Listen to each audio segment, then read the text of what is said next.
voy a hablar sobre el cumplimiento de las obligaciones. Sabemos qué es la prestación. Cuando hablamos de prestación sabemos que es la conducta del deudor. ¿Qué es la conducta del deudor que debe asumir frente a su acreedor? ¿Y cuál es esa conducta del deudor? Cumplir con la obligación. Entonces el Código Civil no tiene ninguna definición de lo que es el pago, pero encontramos alguna aproximación en el artículo 1319. En el artículo 1319, que nos dice que toda obligación resultante de un acto de declaración de voluntad consiste en dar, hacer o no hacer alguna cosa. Entonces, en el tema del pago, ¿cómo se cumple la obligación? Se cumple precisamente lo que dice el artículo 1319, dando, haciendo o no haciendo determinada cosa. Debemos entender que la persona llamada a pagar es el deudor, pero en el Código Civil, en el artículo 1382, nos establece que también puede pagar una tercera persona.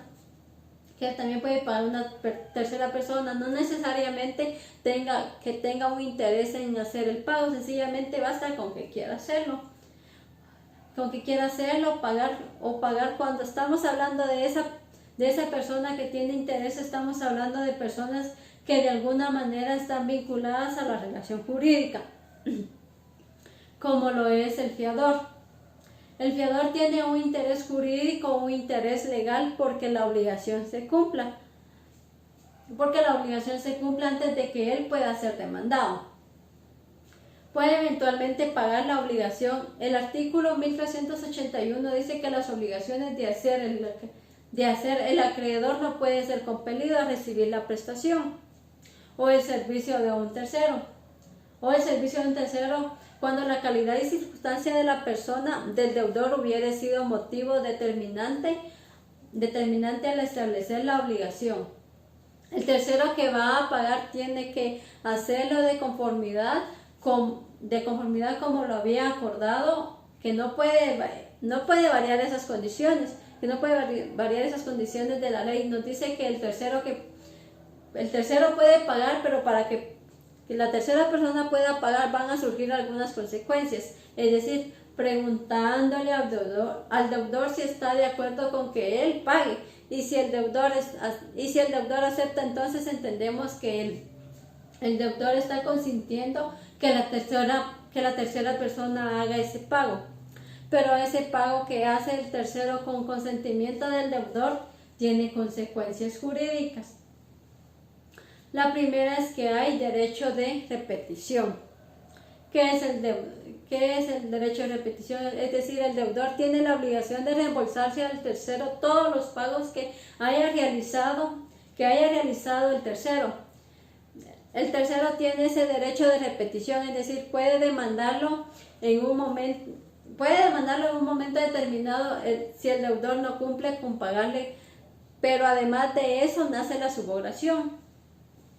Cuando hablamos de la suborración nos estamos refiriendo a esa salida del acreedor primitivo de la relación jurídica y a la llegada del tercero a ocupar esa posición que tenía el acreedor primitivo. Es decir, sale el acreedor y entra otro. Entonces la consecuencia de que ese otro ocupe la posición del acreedor primitivo es porque le otorga todos los derechos al acreedor primitivo que tenía. Entonces esa es realmente la ventaja de una suborración.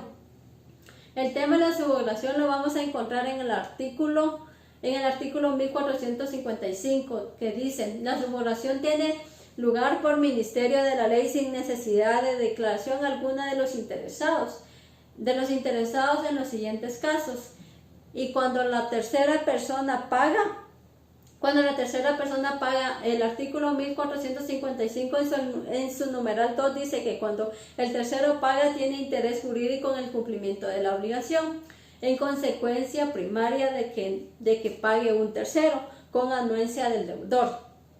Es precisamente eso que hay derecho de repetición, es decir, que el acreedor puede cobrar y el otro tiene que pagarle, pero puede ser que el tercero pague sin anuencia del deudor.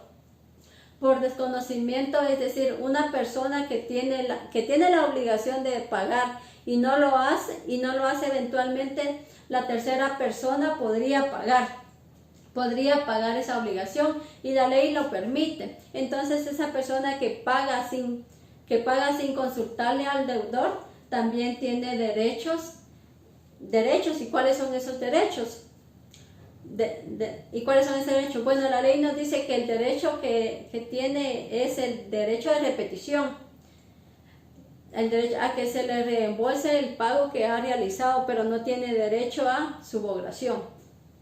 ¿Por qué este no tiene derecho a subrogación?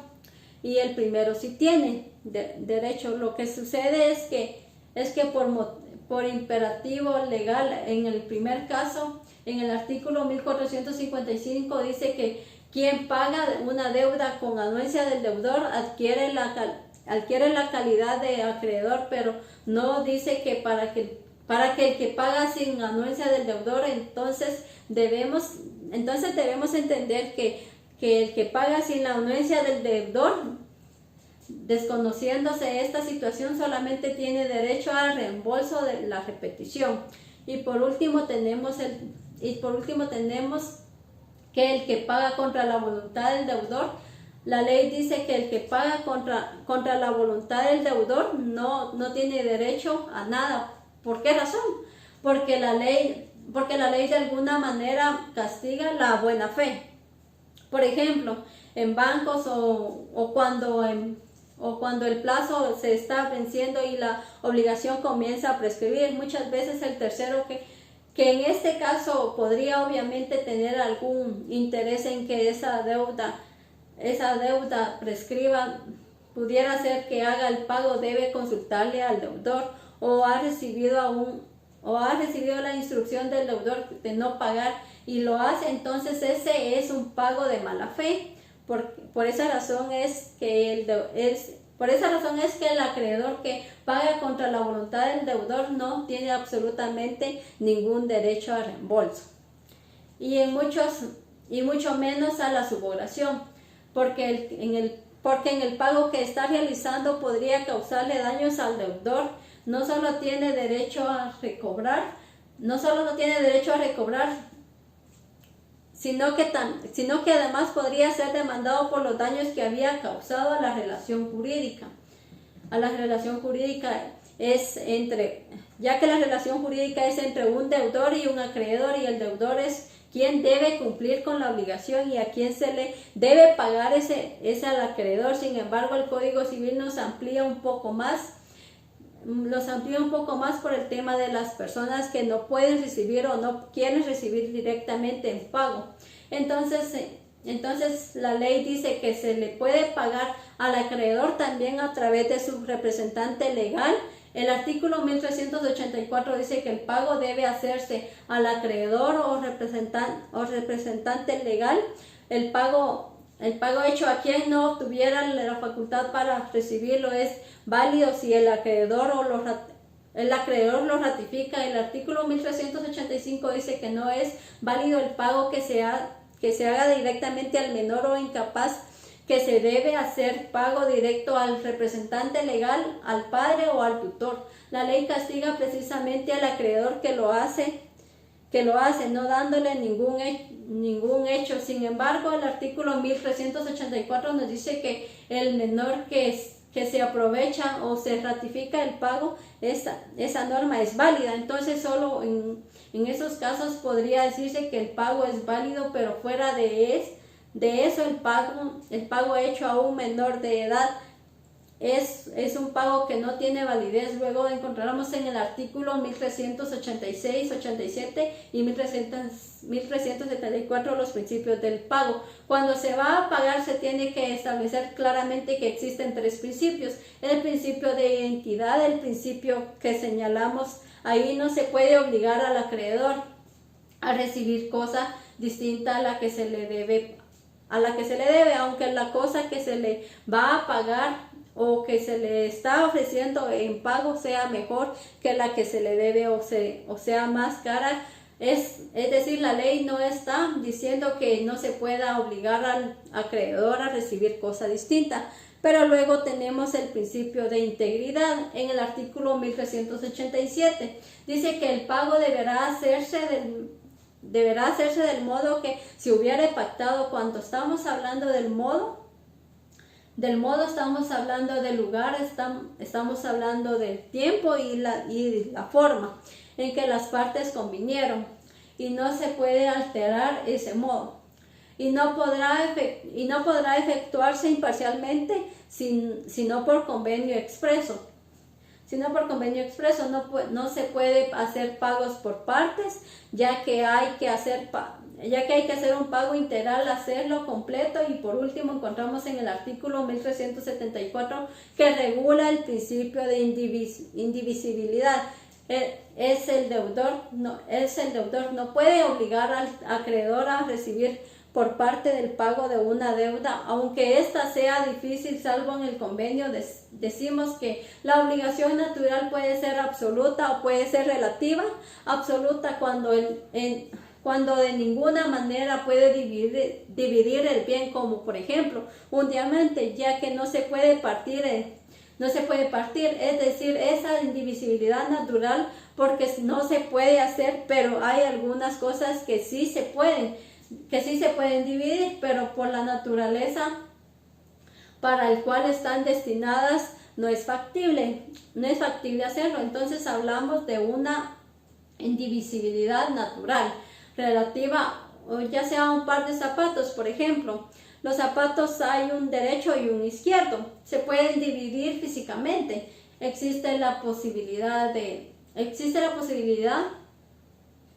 la división, pero para el fin para el que fueron creados, los zapatos no se pueden dividir. Entonces ahí estamos ante una indivisibilidad y no podemos entonces cumplir con la obligación. Entonces son los tres principios que se deben observar con respecto al pago y con respecto al cumplimiento de cualquier obligación. Las obligaciones de dar, hacer o no hacer, la obligación siempre será de dar, hacer o no hacer.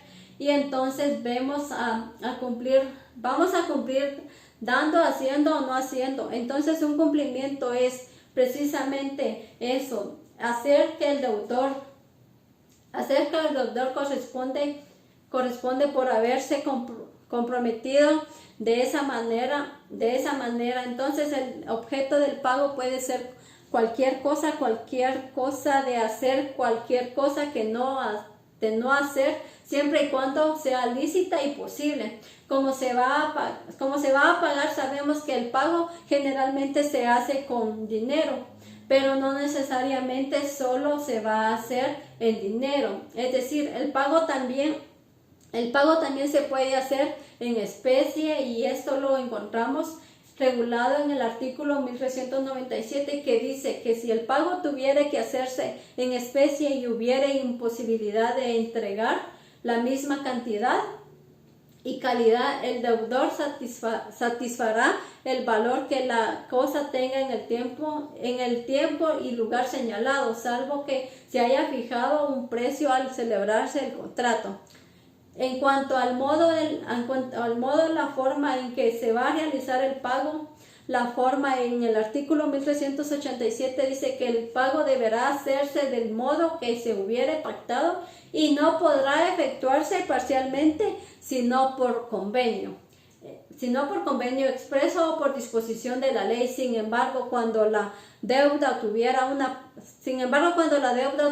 parte líquida, podrá el acreedor exigir el pago de la primera sin esperar a que se liquide la segunda. Este artículo tiene varios supuestos. Veámoslos. En el primero, el pago deberá hacerse del modo que se hubiere pactado. Ahí vamos observando los tres principios de integridad y divisibilidad. Suelen confundirse, pero el artículo 1401 dice que las obligaciones deben ser ejecutadas sin demora.